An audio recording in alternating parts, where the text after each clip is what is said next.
Hi, welcome to Bathtub, where when you hear this iconic theme song, Nintendo All-Star Super Smash Brothers Melee!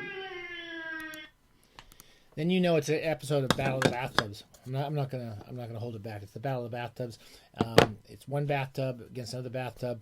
Different riders. We took into different bathtubs at different times of the day and different periods of history, and we've judged them against one another as who's most superb bathing material. They're all superb, but one was better than another, and that's the whole game. This is Battle of the Bathtubs, by the way, is a registered trademark of this stupid show. Just so you know, well, first of all, this is also kind of, I have to say, this is the styling edition. I'm pretty much styling today with this. My wife got me a couple of J. Crew shirts. I didn't think I liked J. Crew, but I'm styling, man. When I wear this shirt, I just keep thinking, God, I'm pretty good looking. Got a good looking shirt here. Anyway, that's a lot. So I spent a lot of time on this show. I spent 15 minutes preparing for this because I had to remember where the theme song was, which I couldn't remember. I couldn't remember where it was or what it was, and then I couldn't find the bathtubs. I don't know where the heck they went. I spent 15 minutes looking for the bathtubs. That's the entire preparation for this show. We've got three different thriller writers. This is kind of puppy noir without the puppy. I can't play the puppy. I can't play the Peter Gunn theme song unless Lucky's here, but she's in the other room, trying not to attack us. We still have a lot of problems with our dog. And we're going to do three different writers today. Well, there are two different writers, but it's three different nom de plumes. Called nom de plumes. Because one of them is Tucker Coe. I don't know how you pronounce it. Tucker Coe is the one of the lesser known pseudonyms for the great Donald E. Westlake. Tucker Coe. This is the first volume of his Mitch Tobin series.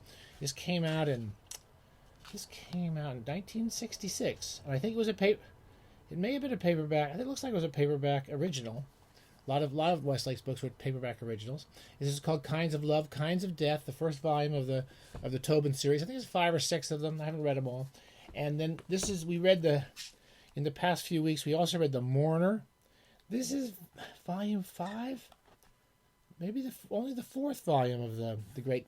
Most of you know the Parker novels by Richard Stark, another pseudonym of Donald E. Westlake. These are the humorless. I interviewed Donald Westlake years ago. He liked doing funny books, and he did the first volume of this series called The Hunter, just for a commission, and it became a series. And he really was unhappy with doing that series because Parker's such a boring bastard. He's just a totally methodical killer criminal, and he doesn't have any sense of humor. And so Westlake introduced, like Grover is a famous character he introduced. He introduced 2 or 3 characters for humor in these books, but most of them are pretty humorless. This volume is pretty humorless. It's called The Mourner, but it's a good one. It's not one of the best ones, but it's a good one. And then the third person we're entering into the bathtub this week is Joseph Hansen. We've been reading the Dave Brandstetter mysteries for the past endless period of time we've been doing this show, and we've worked our way up to 1979. Skinflick. And I don't think I've read this. Like most thriller writers and detective writers, I can never remember the books that well. Aren't those the coolest covers? I just love this one period from, was it Holt Reinhardt did this nice, cool little series. It's a kind of a mix of noir and David Hockney, which is kind of appropriate for Hansen. Let's start with this. This is a good one. I enjoyed Skinflick. I like most of the David Brandstetter books. I've said this before. Whenever I teach creative writing or trying to show people the basic techniques of fiction, I very often give them Hansen's novels because he sets up characters, he describes them, he does third person, unlike most detective stories who do first person. He sees rooms and neighborhoods he does really well, and he does LA really well, and then of course he does the gay community really well, which is kind of pretty fascinating to consider. These books came out 50 years ago. That they were pretty much ahead of their time in terms of accepting basically the gay culture in Los Angeles, and each one of them sort of based around some aspect. I remember like one of the recent ones was one of the ones before this in the 70s was the show was set in some beach community where they had like a gay bar where they had a best ass of the year award or something like that. This one has kind of. I'm trying to remember one of the premises that often come up in these books is that the characters that David Brandstetter goes in, he's an insurance investigator for a major insurance company, and he goes into these situations to find out why someone got murdered or killed, or whether they were accidentally killed or murdered, blah blah. So he has to solve the murder to decide if the insurance company is going to pay these people. And he often goes into these neighborhoods where there's many people who are sort of have kind of closet lives as gay men, usually men. I'm sure there's some gay women according to that come along, but also other people with closeted sex lives. And there's the central character, the central dead person in this book is a religious zealot who runs around breaking into pornography stores and burning all their books, and he's just a total righteous bastard. And of course, he's got a secret life. He's seeing some teenage girl and having sex with her. They find this out later. Everyone's sexual lives are kind of hidden away, and Brandstetter himself has a kind of open life. And he's one of the characters he meets in this. He has affairs with characters along the way in most of the books. He's a transvestite. He dresses up. He likes to dress like women sometimes, or wear some women's clothes. And he comes into the book as the sort of character that most detective novels would treat as a kind of ridiculous character, as a comic character, as an evil character, and he's treated as a very average kid. And Dave actually has an affair with him, which is quite well done. Dave's dad has died in this. His father's been married they have a funeral for the father at the beginning of this book, and he's been married like 8 or 10 times, and Dave can't keep track of all his different stepwives. And Dave has also been fired by the insurance company. I'm going to read two passages quickly from here. One is why he's been fired. He has the relationships between Dave and his different friends in the books. One of the ex-wives of his father. He had some men he's had his affairs with, people in the police system who are friends. And at one point, this friend of his, Amanda, asks him why he's not working for the insurance company anymore, and he says why he got fired from this insurance company. And this woman says, what you're saying is that they always wanted you out, so they're looking for a way to fire Dave. But they couldn't do anything about it while Carl, his father, was alive. His father was one of the presidents. He warned me, Dave said, that they always want that there's an annual prize given to the biggest fag haters. The front runners are always the same. Police departments, large and small, governments, federal, state, and local, the Florida orange juice crowd, the Army, Navy, and Marines, homosexuals themselves, and insurance companies. Only the last two are not sucker bets. And the insurance companies always win everything. And he says that he likes his job.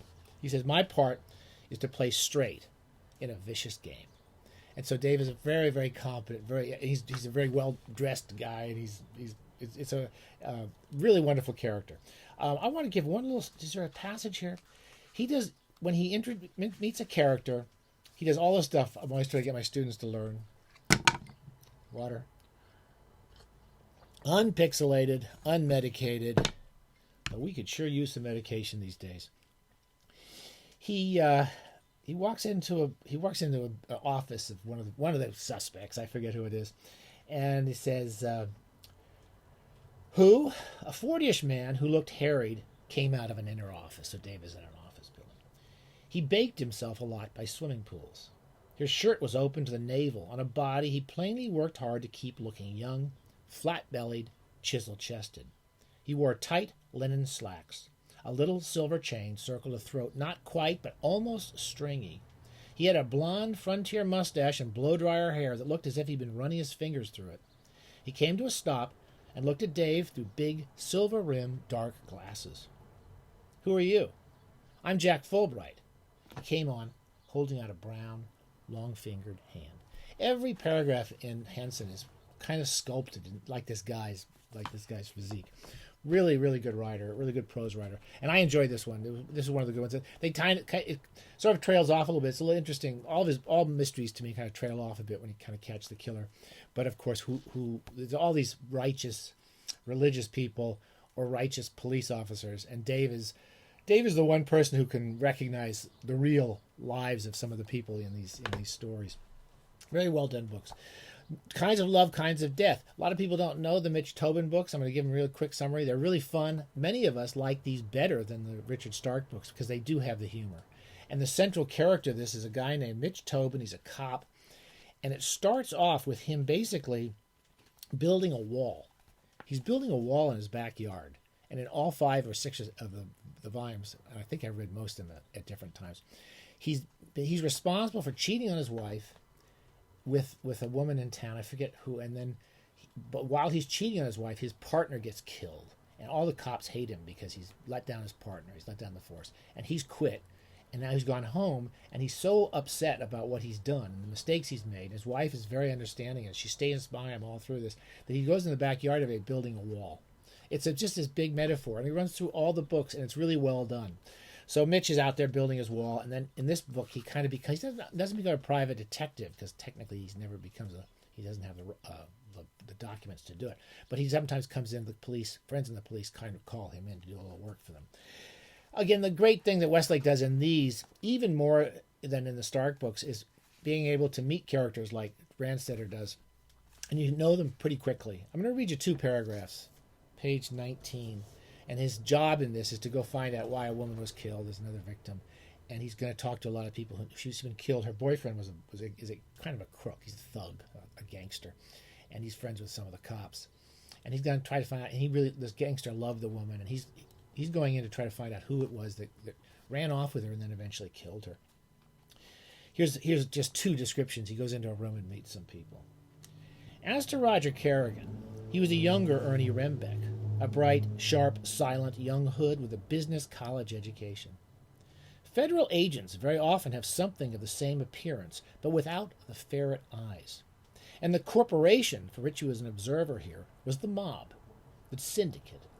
Rembeck was only a regional czar, and how he handled crises in his territory was of moment to the men at the top.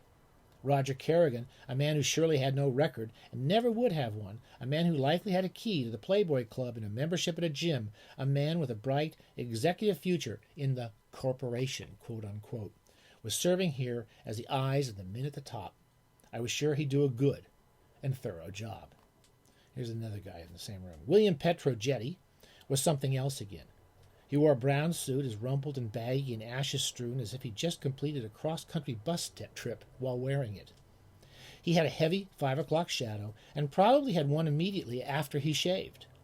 He also had dandruff, and his black hair was a bit shaggy. I'm going to stop there, but visually he gets you into these scenes, and some of these are writers that you want to learn to read if you're learning to write, particularly just to do visuals and introduce characters.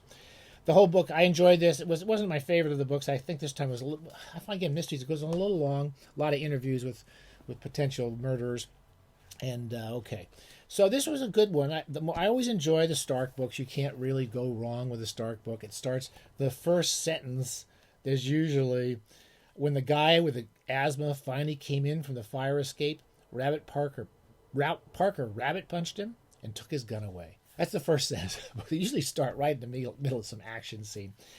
And in this one, they're in sequence. So when I'm reading them in sequence for the first time, cheers. And they read well in sequence. And this is only the 4th or 5th volume, and it has a little summary in it. I think I'll read that little paragraph because it sort of summarizes the first 4 books.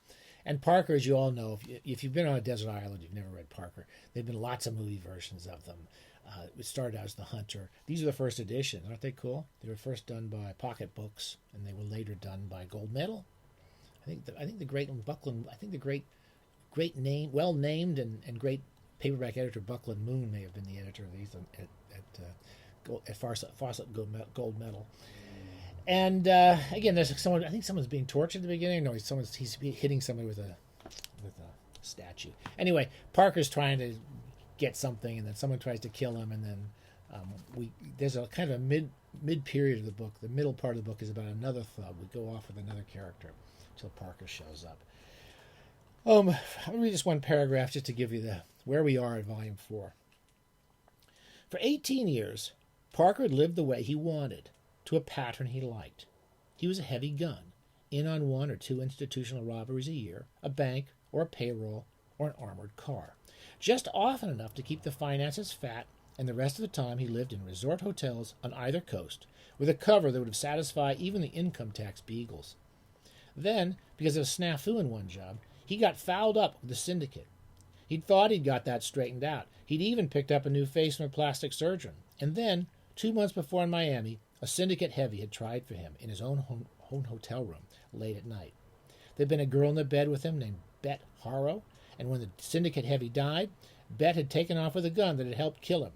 The gun could be traced to Parker's cover name, Charles Willis, and that was bad. There was a lot of money and time and preparation tied up in that cover.